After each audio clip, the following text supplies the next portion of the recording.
The turn of the 20th century marked one of the most decisive moments in the history of Mumbai, then known as Bombay, a city that was not just growing, but reinventing itself before the eyes of the world.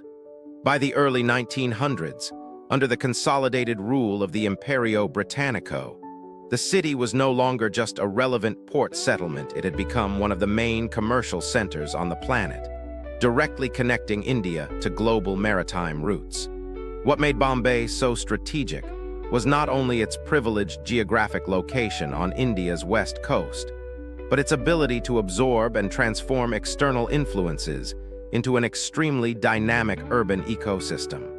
In the earliest glimpses of this period, the city revealed a powerful contrast: monumental Victorian buildings, with columns, arches, and imposing facades, coexisted with densely populated neighborhoods made up of simple structures, narrow streets, and a rapidly growing population arriving in search of opportunity.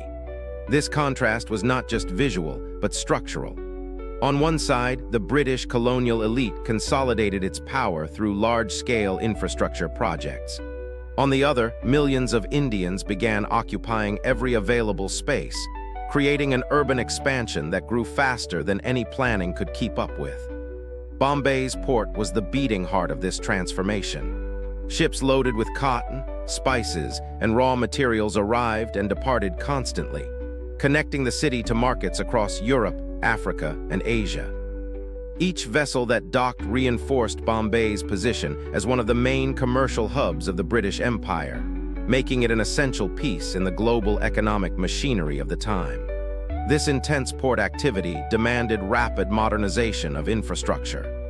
Railway lines began expanding from the city, connecting India's interior directly to the port and allowing goods to move quickly. Roads were widened, warehouses were built, and new commercial districts began to emerge, completely reshaping the urban landscape. At the same time, grand architectural projects started to redefine the city's skyline. Structures such as monumental railway stations, administrative buildings, and public institutions were erected with a clear purpose to demonstrate the power and permanence of British rule in the region. Every detail of these constructions carried a political message, reinforcing ideas of order, control, and imperial superiority. But while these projects symbolized progress for some, they also concealed a more complex reality. The local population was growing at an accelerated pace, driven by migrants from different parts of India. Rural workers, merchants, artisans, and entire families arrived in the city hoping for better living conditions. However, this rapid urbanization brought immediate challenges.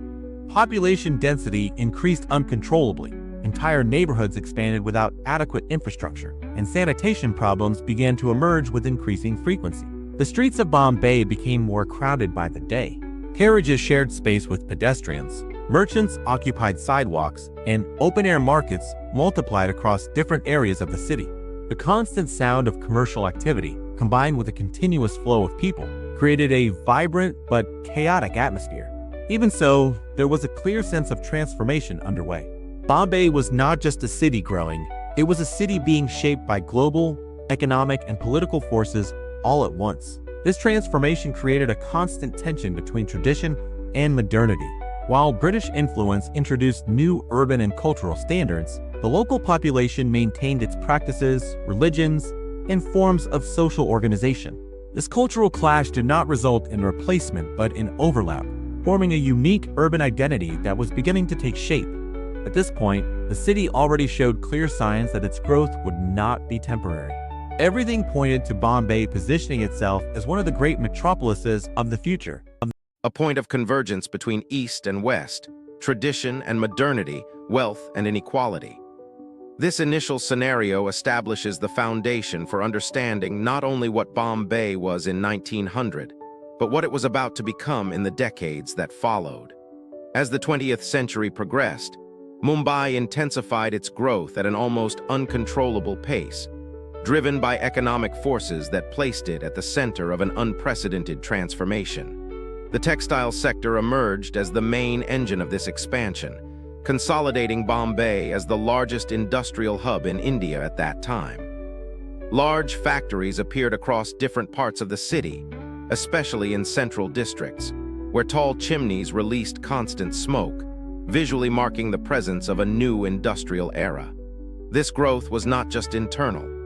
The city became increasingly integrated into global trade, exporting cotton and textiles to international markets and reinforcing its position within the economy of the Imperio Britannico.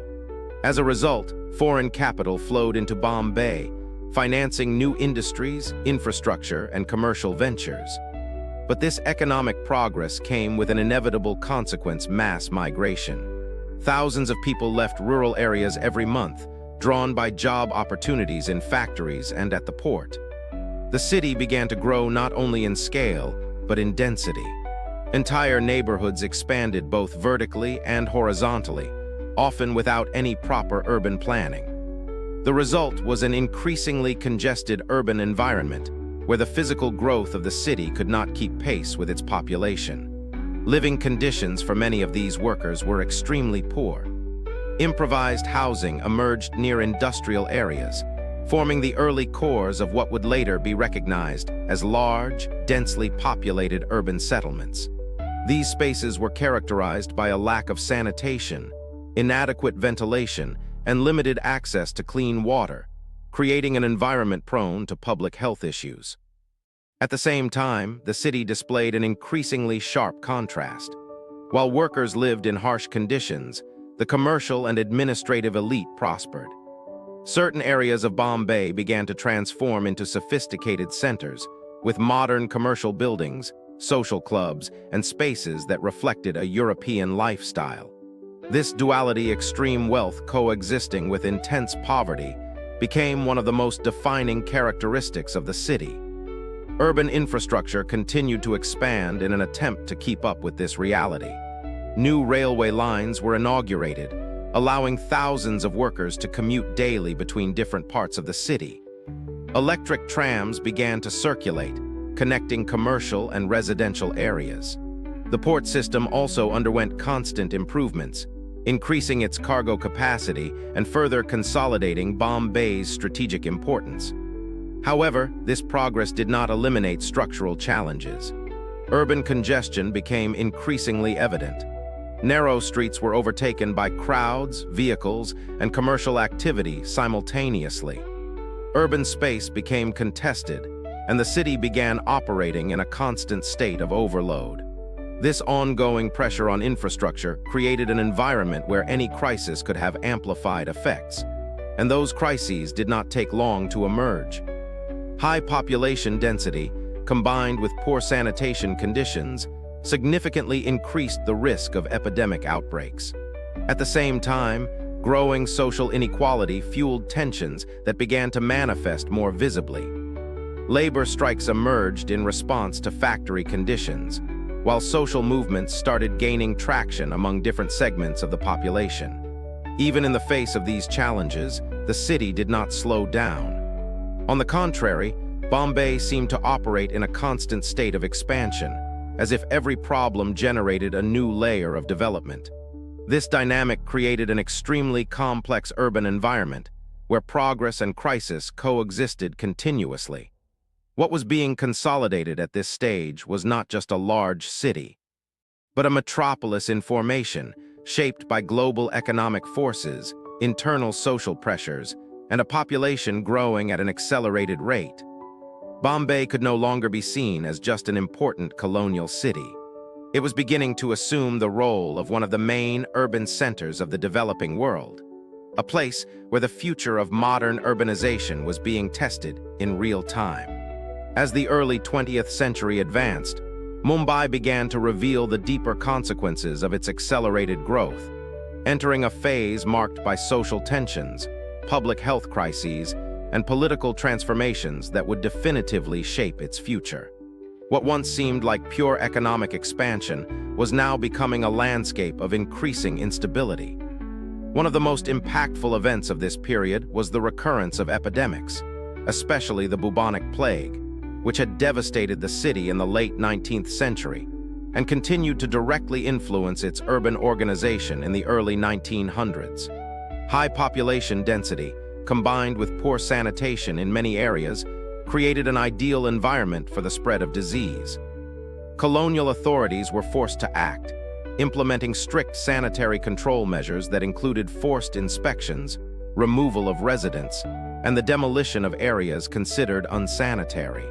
These actions, although justified as necessary, generated strong resistance among the local population, who saw these interventions as invasive and often disrespectful to their traditions and ways of life. This conflict between colonial control and local autonomy intensified as the city continued to grow.